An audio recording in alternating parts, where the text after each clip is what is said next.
तिल वाली बहू। शकुंतला बहुत ही धार्मिक महिला है। हर समय पूजा पाठ में लगी रहती है। वो कोई भी काम बिना शुभ मुहूर्त के नहीं करती है। शकुंतला अपने बेटे राज की शादी करवाना चाहती है, इसलिए वो पंडित जी के पास राज की कुंडली लेकर जाती है। प्रणाम पंडित जी, मेरा बेटा राज बहुत संस्कारी है। पूजा पाठ और धर्म कर्म के कार्यों को बहुत निष्ठा से पूर्ण करता है। मैं अपने बेटे की शादी कराना चाहती हूँ, इसलिए उसकी कुंडली ले आई हूँ। शकुंतला पंडित जी को कुंडली देते हुए कहती है और पंडित जी कुंडली को ध्यान से देखकर कहते हैं, बेटे, तेरे बेटे का उज्जवल भविष्य है। इसका गृहस्थ जीवन भी अच्छा रहेगा, परंतु क्या पंडित जी? परंतु एक बात का विशेष ध्यान रखना होगा। तुम्हें अपने बेटे की शादी उसी लड़की से करानी होगी जिसके गाल पर तिल हो। वो लड़की तुम्हारे घर, तुम्हारे बेटे और तुम्हारे भविष्य के लिए सुख, शांति और समृद्धि लाएगी। तुम्हारा भाग्य केवल उस लड़की के आने से ही जागेगा। जी पंडित जी, मैं ऐसी ही बहू लाऊंगी जिसके गाल पर तिल हो। धन्यवाद पंडित जी, धन्यवाद। पंडित जी का धन्यवाद करके शकुंतला वहां से चली जाती है। अब वो दिन रात तिल वाली बहू के बारे में सोचती रहती है। शकुंतला अपने बेटे का जहां भी रिश्ता लगाती तो उसकी एक ही शर्त होती कि तिल वाली बहू चाहिए, लेकिन उसे तिल वाली बहू कहीं मिलती ही नहीं। एक दिन अपनी माँ को इस तरह से परेशान देखकर राज कहता है, माँ, आप मेरे लिए तिल वाली लड़की क्यों देख रही हैं? अरे क्योंकि पंडित जी ने बोला है, वो तुम्हारे और इस घर के लिए भाग्यशाली साबित होगी। माँ, मैं एक लड़की से प्यार करता हूँ। आप मेरी शादी उस लड़की से करा दो ना। उसके गाल पर तिल होगा तभी मैं तुम्हारी शादी उससे कराऊंगी, नहीं तो भूल जाओ उस लड़की को। माँ की बात सुनकर राज को लगा कि माँ उसकी शादी कभी होने ही नहीं देगी, इसलिए उसने बिना कुछ सोचे समझे बोल दिया, अब माँ है ना, उसके गाल पर तिल है।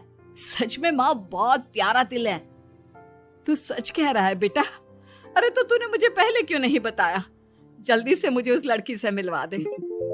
ठीक है माँ, मैं बात करता हूँ उससे। अगले दिन राज रोशनी के पास पहुंचा और उसे सारी बात बताई।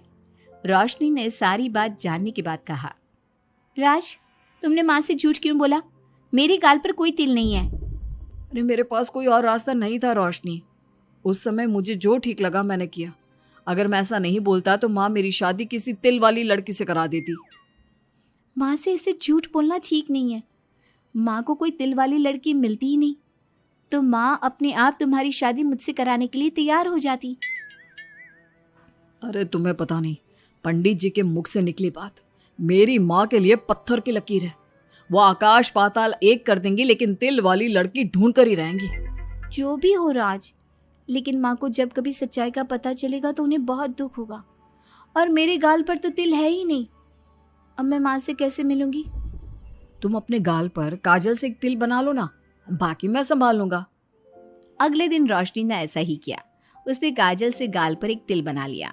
इसके बाद राज ने रोशनी को अपनी माँ से मिलवाया, और जब शकुंतला ने रोशनी को ध्यान से देखा तो उसके गाल का तिल देखकर बहुत खुश हो गई और दोनों का रिश्ता पक्का कर दिया। कुछ ही दिनों में शकुंतला ने राज और रोशनी की शादी बहुत धूमधाम से करा दी। बहू, राज, जल्दी बाहर आओ, एक खुशखबरी है। रोशनी और राज बाहर आते हैं। राज, देखा, मेरी बहू के भाग्य से घर में खुशी आने लगी। जिस जमीन का केस हम पिछले 10 साल से लड़ रहे थे ना, वो केस अब खत्म हो गया है। अभी अभी वकील साहब का फोन आया है, वो केस हम जीत गए हैं। माँ, ये तो बहुत अच्छी खबर है। ये सब आपकी मेहनत का फल है। आपने इस कोर्ट केस के चक्कर में बहुत मेहनत की है। अरे नहीं बेटा, ये तो मेरी तिल वाली बहू के भाग्य से हो रहा है। पंडित जी ने बिल्कुल सही कहा था। शकुंतला रोशनी को बहुत प्यार करती है, लेकिन रोशनी के मन में दुख होता है। वो सोचती है, माँ मेरे झूठ को सच समझ रही है। अगर माँ को ये पता चल गया कि ये तिल नहीं काजल है तो उन्हें कितना दुख होगा। मैं आज ही राज से बात करूंगी कि वो माँ को सारी सच्चाई बता दे। शाम को राज घर आता है तो रोशनी राज से कहती है, राज, हमें माँ को सारी सच्चाई बता देनी चाहिए। घर में कुछ भी अच्छा होता है तो माँ को लगता है कि सब मेरे गाल के तिल की वजह से हो रहा है। तुम्हारे गाल की तिल की वजह से कुछ नहीं हो रहा। लेकिन हाँ, तुम्हारी वजह से हो रहा है। तुम इस घर में लक्ष्मी का रूप लेकर आई हो। सब बात ठीक है राज, लेकिन मैं माँ से और झूठ नहीं बोल सकती। मैं कल ही उन्हें सब कुछ सच सच बता दूंगी। नहीं रोशनी, अभी हम कुछ नहीं बता सकते। अभी हमारी शादी को ज्यादा दिन भी नहीं हुए।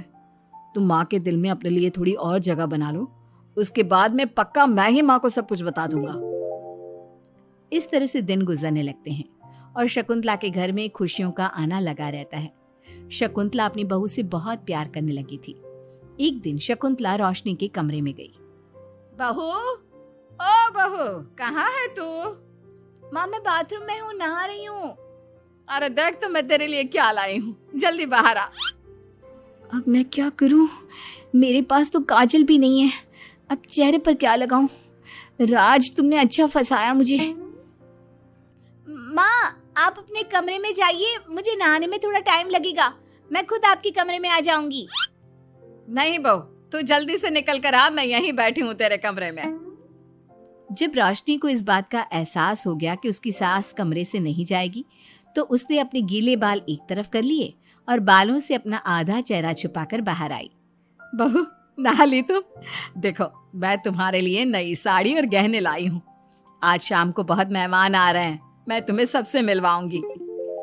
मेहमान किस लिए आ रहे हैं माँ? अरे तुम्हें राज ने बताया नहीं बहू? हमारी कंपनी इस साल नंबर 1 की पोजीशन पर पहुंच गई है और ये सब तेरी वजह से हुआ है। चलो मैं चलती हूँ, मुझे शाम की बहुत सारी तैयारी भी तो करनी है। जब शकुंतला रोशनी के कमरे से चली गई, तब उसकी जान में जान आई। शाम को पार्टी में बहुत बड़े बड़े लोग आए थे। शकुंतला ने अपनी बहू को सबसे मिलवाया और उसकी खूब तारीफ की। पार्टी में सब लोग शकुंतला के सक्सेस का राज पूछ रहे थे, तो शकुंतला अपनी बहू और उसके दिल की तारीफ कर रही थी। एक दिन शकुंतला अपने बहू बेटे के साथ घूमने गई। आज हम घूमने आए हैं तो देखो मौसम भी कितना प्यारा हो गया है, लगता है बारिश आने वाली है। शकुंतला के इतना कहते ही जोरों की बारिश शुरू हो गई। रोशनी और राज कुछ सोच पाते इससे पहले ही रोशनी के गाल पर काजल का तिल बह गया और शकुंतला ने ये सब देख लिया। अब शकुंतला के गुस्से की कोई हद ना रही। तूने मुझसे झूठ बोला? तेरी इतनी हिम्मत? कल वही मैंने तुझे इतना प्यार किया, तुझे अपने बेटे से ज्यादा ममता दी और तूने मेरे साथ विश्वासघात किया। मैं तुझे कभी माफ नहीं करूंगी। माँ, इसमें रोशनी की कोई गलती नहीं है। मैंने ही कहा था इसे ऐसा करने के लिए। रोशनी ने कई बार आपको सच्चाई बताने की कोशिश की, लेकिन मैंने हर बार उसे रोक दिया। क्या तूने कहा था? क्यों किया तूने ऐसा? कितना बुरा दिन था वो जब मैंने तुम दोनों की शादी करवाई और तुझे शर्म नहीं आई अपनी माँ को धोखा देते हुए? तो माँ मैं और क्या करता? अब तो पीछे ही पड़ गई थी तिल वाली बहू के। आपको कोई लड़की भी तो नहीं मिल रही थी और मैं रोशनी को बहुत प्यार करता हूँ, उसके बिना नहीं रह सकता। हाँ, तो अब इसी के पास रह। मैं तुम दोनों की शक्ल नहीं देखना चाहती।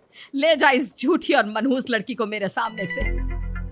माँ, कल तक तो रोशनी बहुत भाग्यवान थी, आज ये मनहूस हो गई। अपनी सोच बदलो माँ, चेहरे के ऊपर तिल होने से कुछ नहीं होता। आपने देखा नहीं, रोशनी के घर आते ही हमारे सारे काम पूरे हो गए। आज हमारी कंपनी नंबर 1 है। अब कब अंधविश्वास करना छोड़ोगी? बेटे की इतना समझाने पर माँ को समझ में आ जाता है कि वो गलती कर रही है। शकुंतला अपने बहू बेटे को लेकर घर आ जाती है। अगले दिन शकुंतला रोशनी के गाल पर काजल से एक तिल बना देती है। राज और रोशनी शकुंतला को बहुत हैरानी से देखते हैं। तब वो कहती है, ऐसे क्या देख रहे हो तुम दोनों? ये तिल नहीं, काला टीका है, ताकि मेरी बहू को किसी की नजर ना लगे। शकुंतला की बात सुनकर सब हंसने लगते हैं।